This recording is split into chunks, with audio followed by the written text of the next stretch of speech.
Assalamualaikum warahmatullahi wabarakatuh. Salam, Om Swastiastu, Namo Buddhaya, salam kebajikan untuk kita semua. Perkenalkan, nama saya Salma Nurhaliza dengan NIM H2310370. Saya merupakan salah satu mahasiswi di Universitas Juanda, jurusan Pendidikan Guru Sekolah Dasar. Dosen pengampu saya Ibu Profesor Dr. Rasmita Dila, STMPDI. Sebelumnya saya ucapkan terima kasih kepada teman-teman semua yang telah menyempatkan waktunya untuk menonton video saya. Pada kesempatan kali ini saya akan menjelaskan terkait kualitas pendidikan pada anak penderita Down Syndrome di Indonesia. Terdapat beberapa poin penting yang perlu kita ketahui. Yang pertama, permasalahan yang diambil oleh peneliti. Yang kedua, teori umum terkait permasalahan. Yang ketiga, temuan dan analisis. Dan yang terakhir adalah kesimpulan. Oke, dapat dilihat oleh teman-teman, permasalahan yang saya ambil adalah anak yang menderita Down Syndrome. Pada gambar di samping merupakan berita yang telah ditayangkan beberapa tahun lalu oleh CNN Indonesia.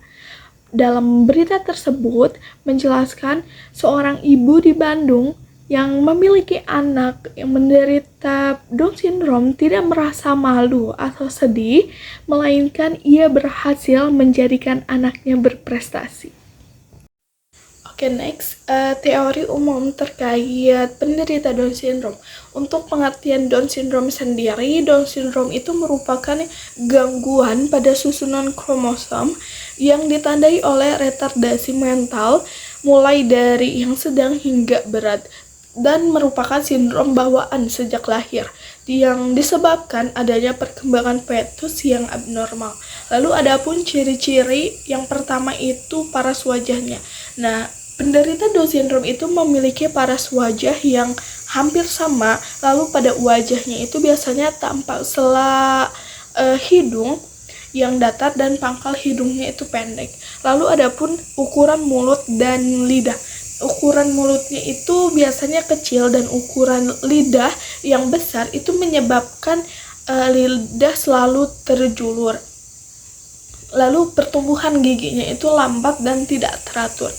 Lalu pada yang ketiga, paras telinga. Paras telinga itu biasanya lebih rendah, kepalanya itu biasanya lebih kecil dan agak lebar dari bagian depan ke belakang.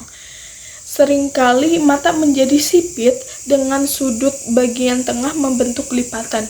Lalu yang terakhir itu ada sifat tangan dan lengannya.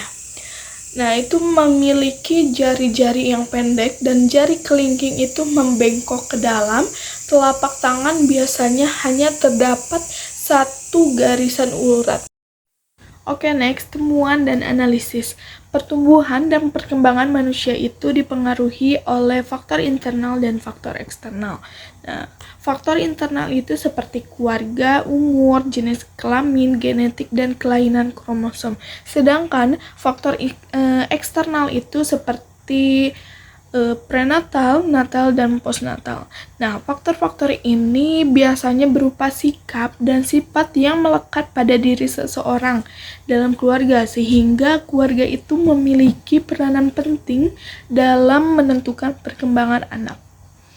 Pendidikan bagi anak penderita Down Syndrome di Indonesia itu bervariasi sesuai dengan akses, sumber daya, dan dukungan yang tersedia di berbagai daerah. Tetapi secara umum, kualitas pendidikan bagi penderita Down Syndrome itu masih memerlukan perhatian yang cukup tinggi. Hal ini disebabkan oleh beberapa faktor, antara lain, yang pertama itu aksesibilitas dan inklusi. Dimensi lain dari akuntabilitas dan aksesibilitas adalah penggunaan alat bantu teknologi yang merupakan alat dan layanan yang dapat meningkatkan kemampuan fungsi siswa dalam kebutuhan khusus. Alat bantu teknologi tidak selalu berupa perangkat elektronik, tetapi juga bisa seperti alat pemegang pensil agar memudahkan anak untuk menulis dan lain sebagainya. Khusus bagi penderita Down syndrome, aksesibilitas dapat diberikan berupa kelas-kelas inklusif yang mudah dijangkau, serta memberikan kebebasan dalam mengakses segala yang dapat meningkatkan sensitivitas atas materi yang diajarkan. Aksesibilitas diberikan agar proses pembelajaran tercapai sesuai target yang diberikan. Beberapa ahli berpendapat bahwa dengan cara pendidikan yang inklusif dapat menunjukkan sistem pengajaran di mana siswa dapat berpartisipasi penuh dalam jalannya pendidikan, dan mereka juga dapat mendapatkan kesempatan untuk menerima materi pembelajaran dengan baik secara eksplisit maupun secara implisit. Lalu yang kedua, keterbatasan sumber daya. Nah, keterbatasan sumber daya itu adalah situasi di mana kebutuhan manusia itu melebihi ketersediaan sumber daya yang memenuhinya.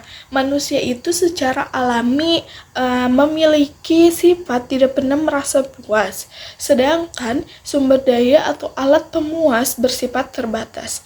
Keterbatasan sumber daya bagi penderita Down syndrome itu dapat mencakup beberapa hal, seperti akses terbatas terhadap layanan kesehatan yang sesuai, lalu pendidikan khusus yang dibutuhkan, dukungan sosial, serta kesempatan mereka untuk memperoleh pekerjaan dan hidup mandiri.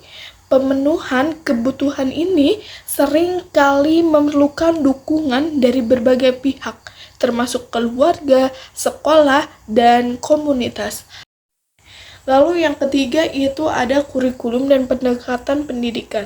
Pendidikan bagi individu dengan Down syndrome itu melibatkan pendekatan yang individualistik dan sesuai dengan kebutuhan mereka. Kurikulum yang dirancang harus memfasilitasi perkembangan kognitif, sosial, dan keterampilan hidup mereka.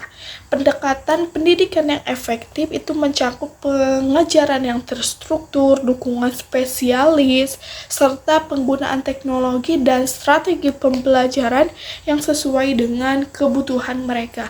Nah, di Indonesia itu lembaga yang memberikan pengajaran dan pendampingan bagi penyandang Down syndrome itu antara lain seperti komunitas Down syndrome, terus lembaga pendidikan formal itu adalah sekolah yang ditunjuk oleh pemerintah atau bisa dibilang inklusif gitu, sekolah inklusif, dan sekolah swasta untuk penyandang disabilitas. Dan lalu ada lembaga pendidikan non formal kayak gitu.